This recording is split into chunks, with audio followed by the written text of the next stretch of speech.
Welcome to Life Planning 101, brought to you by Kennedy Financial Services of Eastland. Tune in every Monday morning at 8:30 on KATX and KWBY, and again on Saturday morning at 9 on KATX and KWBY as Angela Robinson joins Terry Slavens to share important financial information to help you live life on purpose. Insurance, investments, estate and tax planning, and much more. All covered now on Life Planning 101.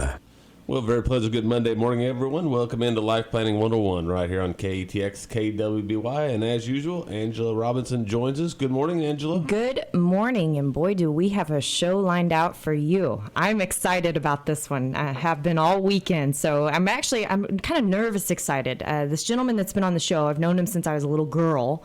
In fact, he took me what you would call lobster hunting all over a place to find me lobster. So he's got a special place in my heart for sure. But no, more than that, he has been a great partner over the years. We've been working with him for actually over 20 years. He's been a great student in the industry. He continues to learn, continues to thrive. In fact, I stole some things off of his website. One of the things that they write about their firm is that they derive clarity from complexity, and helping to develop financial intelligence is a defining aspect of what they do. I love that. They derive clarity from complexity, and helping to develop a financial intelligence is a defining aspect of what they do. And we always talk about why does money have to be so complicated? And one of the reasons that I love this gentleman is not only is he a great student of all things investments, he also puts it into a language and a place that us as the everyday investors, and where we're making emotional decisions most of the time, can understand it. And they create what's called a purpose-based investment plan, when much sounds like what we do, right? Living life on purpose. You've heard that over and over again. So it is truly my pleasure to introduce our guest speaker today, Mr. Charlie Mahar of Tealwood Asset Management. And not only has he been over 35 years in the industry of working with investors, but he also entertains us. So I expect nothing less on this show, but an entertaining show. And so thank you, Charlie, for being on the show with us today. We greatly appreciate it. A lot to live up to this morning. Yes, well, I expect very high results out of you. I mean, after all, you are, in a sense, a mentor for all of us at Kennedy Financial Services. So it is truly an honor to have you on. But, you were telling us right before the show that you got to listen in on the Berkshire Hathaway meeting on Saturday. Well, the Berkshire annual meetings highlight in my year every year, and for decades I've attended in person with my mom.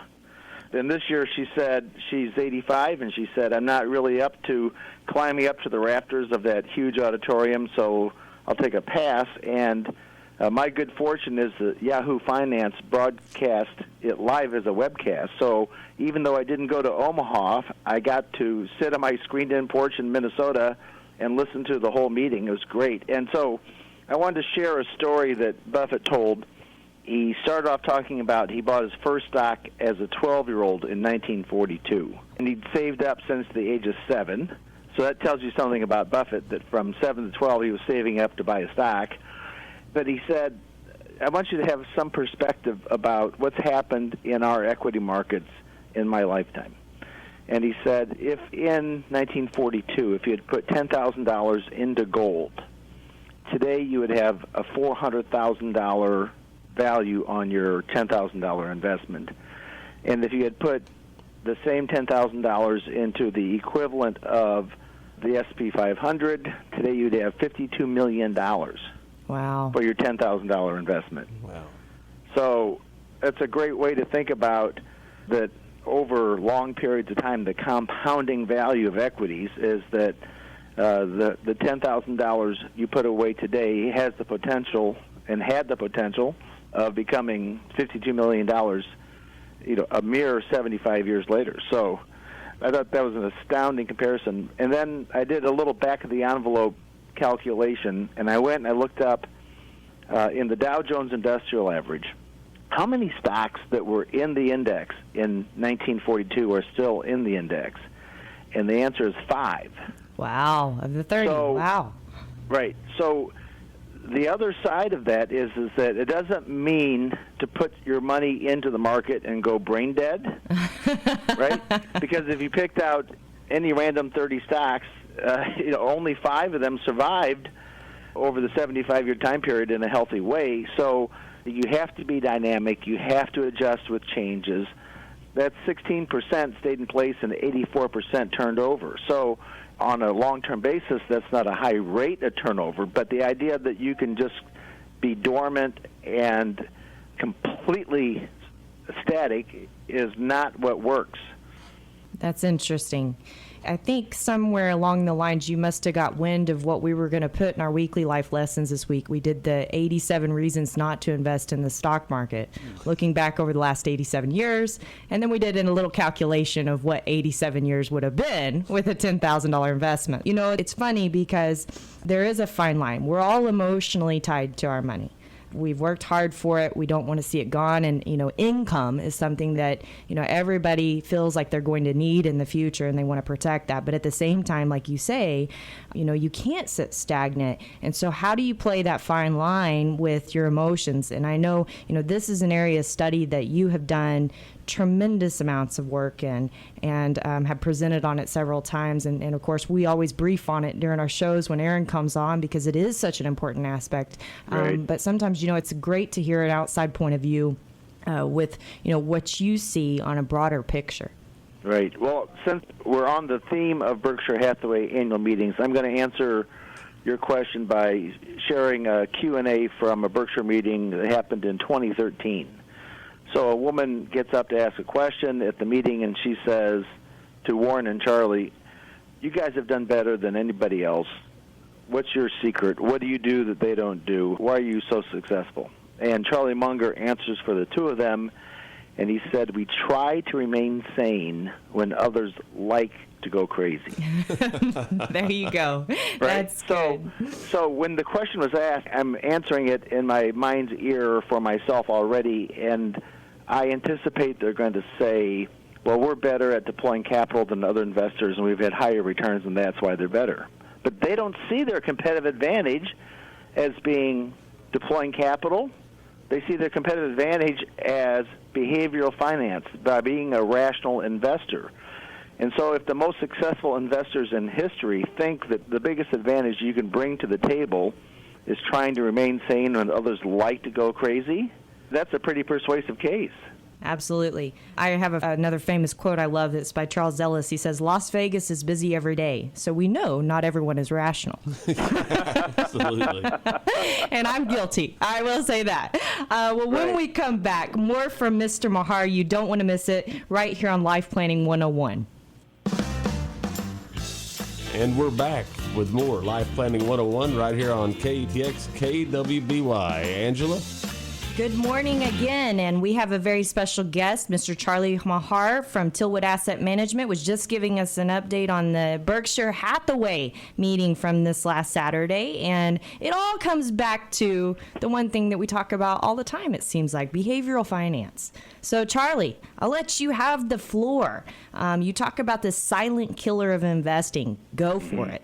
So there's a very famous research study by the Dalbar organization that shows that over long periods of time that the most important thing in investing are not investments themselves, but the behavior of the investors. So over 3 decades, when markets have averaged a 10% return, the average individual makes about 3.6%. And bond investors actually, because of market timing, jumping in and out of the marketplace, average negative rates of returns in bonds. Whoa. So there is a repeated cycle of investors opting in periods of euphoria, becoming disillusioned, writing the value of their investments down, and bailing out in despair, when if they could just hold those emotions at arm's length and have a longer-term perspective, they could realize they could triple their returns without improving their investments. So how do you do that? How do you achieve some objectivity? How do you get the perspective of staying focused on the long term and getting out of the moment? That's the big challenge. And I think the first thing is just to realize that as investors, we are immersed in a tactical environment where the news is driven by the dynamics of the news cycle, that there's a negative bias to the news, the tone of the news is negative, and you have to start off by saying, I'm not going to let today's headlines or tomorrow's threat be the thing that drives my strategy. I'm going to have a way to focus on business merit and long-term compounding and not be a day-to-day tactical investor. That's right. And it's funny, we have most of the individuals and families we work with do a gut check every morning is, do you wake up in a feeling of gratitude, or do you wake up in a feeling of depression or otherwise? And right. If you are, you probably need to turn off the TV. Right. Yeah, right. But, the messages are overwhelming and the bias is negative, and you have to make a decision to think for yourself and to be a critical thinker and to step out of that.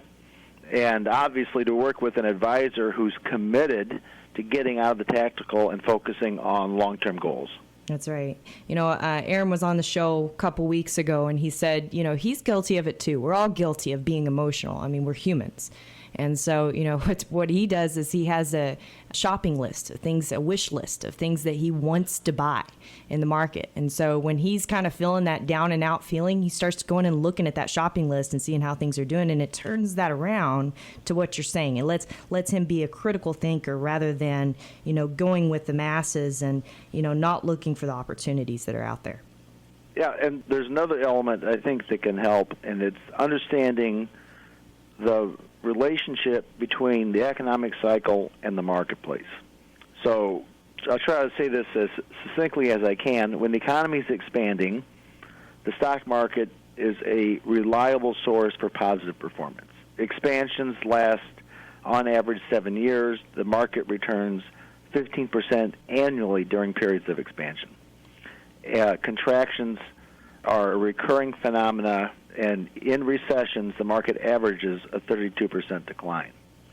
So in our strategy, we're very focused on individual businesses and their merit, but we also want to consider the correlation between the economic cycle and the marketplace and be willing to shift to a more defensive posture. We would never go to cash or short the market, but just be willing to be more defensive when the economy tips and risks increase. And there are times when the market is predictably good, and there are times when the market is predictably bad, and understanding the difference is critical to being a rational investor. I think it is real hard for people to step back and look economically rather than just watching the markets. Or politics. Yeah, or, gosh, heaven forbid, politics. That's exactly right. What's Little Rocket Man up to, or what's Donald Trump going to do next? What's the next tweet coming out of the White House, right? Right. So, yeah, I feel like I spent the Obama years talking Republicans off the ledge, and now I'm spending the Trump years talking Democrats off the ledge. That's right. Right. And it's a cycle, and politics are the tail, not the dog. The economy, earnings, and valuation are the dog. So don't let the political tail wag the investing dog. Right. Well, this is great information. When we come back, you don't want to miss us wrap up here on Life Planning 101 and talk more about what you need to be doing inside of your portfolio to hedge this silent killer of investing called your emotions. Final segment already, Life Planning 101. Angela? Yes, and we have a very special guest speaker, Mr. Charlie Mahar, on with us today from Tealwood Asset Management. And I know a lot of you are aware we manage a lot of money in-house. And, Charlie, I don't even know if you know this. You are the only third-party money manager that we use. So that's very flattering. He has a very unique spot in the market with what he does. And, he has just made it his business to understand the investor, not just the investments. And, he was talking about keeping rational and staying sane when everyone else is going insane, per, Warren Buffett's protege there. But the big thing is you talked about this last segment, about this normal 7-year expansion.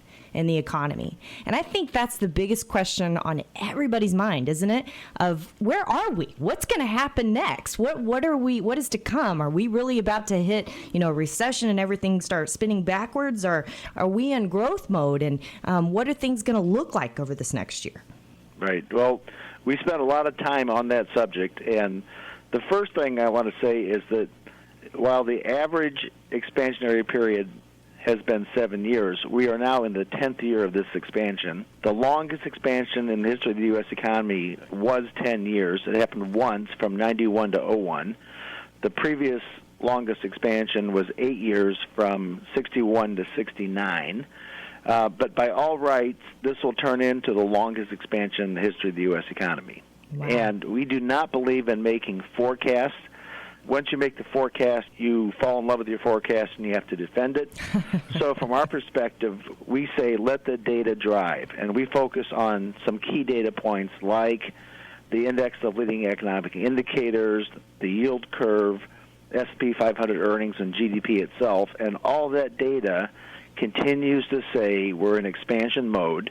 And so we want to keep our allocation to equities at fully invested. And when the data turns, not when our forecast changes, when our data turns, we will adjust. So I'm going to say this thing, and it may sound kind of modest, but I want you to hear that I think this is a positive perspective, is that over the next 12 months, so I'm not talking about calendar 2018, but over the next 12 months, we think it's reasonable that the S&P 500 as a backdrop for other aspects of the marketplace would return something in the range of 7 to 8%. We're not trying to be too precise, like we know exactly it's 7% or 8%, but we look at really positive, constructive earnings growth. The year-over-year number is going to be up 15%. If you take out the tax bump, organically it's about 9%. Wow. But we think that the P/E ratio, the multiple of earnings, the valuation in the marketplace is compressing, and we're going to end up with a P/E in the range of 18. And so given our expectations for earnings and a P/E of 18, that takes us to an index of around 2,900, which would be 7 or 8% from where we are right now. So I think it's really important to understand that we are in a fantastic bull market for earnings. And it's not just the tax bump. The tax bump has helped reported earnings, but business is good and employment is full, and we're in a robust economy. And the great irony of our time right now is the coexistence of stability everywhere we look and anxiety about how long can it last. Right. And it's funny because every time people always say, well, this time it's different. And in reality, what is comfortable is rarely profitable when it comes to the market. Right. And, that comfortable means let's get out while the getting's good. But is that really where we need to be profitable? And just hearing the analytics behind it, it definitely seems as though no is the answer. Right. And I want to add the perspective that over the last 50 years, we've had 8 episodes of rising interest rates where the Fed has taken the discount rate up, and the average return from stocks in that rising rate environment has been 20%. So rising rates are not bad for stocks, but they can have a negative impact on long maturity bonds. So if you keep your bond maturities short and defensive, you'll be spared some risk. But in rising rates, if you own 20 and 30-year bonds, then there's more risk to principal in bonds in a rising rate environment. Well, I know, you put on our outline, and I love this. I hope I don't steal something from you, but you said complexity, simplicity, and deep simplicity. And so, right. I thought this is so true. Everything seems so complex, yet it's so simple, so that it's so simple that we need to just follow, the rules, the processes, the things that are already in place that, probably your advisor has already done. And if they haven't, you need to come see us. That's what that's all about. Right. So simplicity, just sticking your head in the sand and pretending that there are no issues and no opportunities never helps. And giving up that it's so complex that it's unapproachable doesn't help. But if you can get past complexity into some enduring rules that give you deep simplicity, you can make very good decisions with very good results.